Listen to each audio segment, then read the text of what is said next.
ตเกิดมาสาตาทุกยากพ่อแม่ลำบากต้องทนเลื่อยไปเมื่อข้าวยังน้อยลำบากเหลือหลายต้องบวชเขียนไปให้มีการศึกษาดีพอปี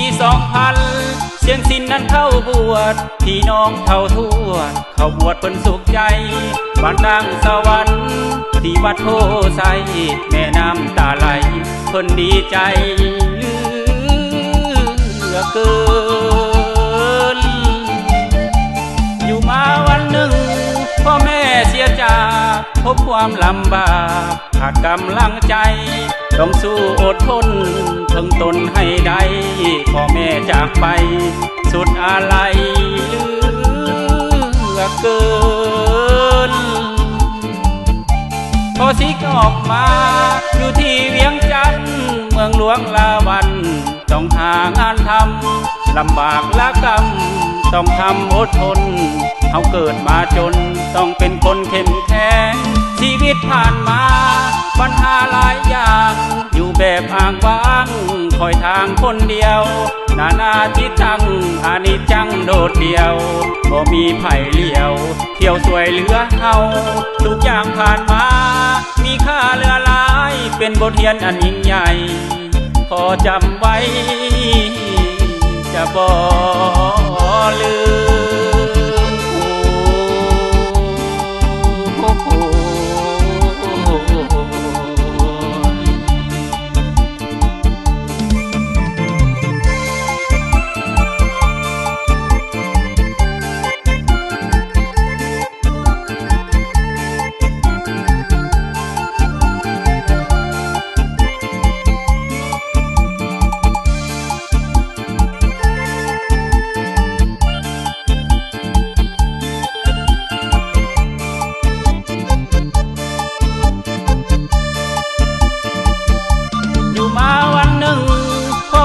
เสียจากพบความลำบากขาดกำลังใจ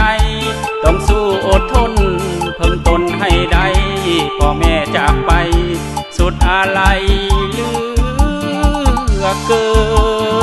นพอสิกออกมา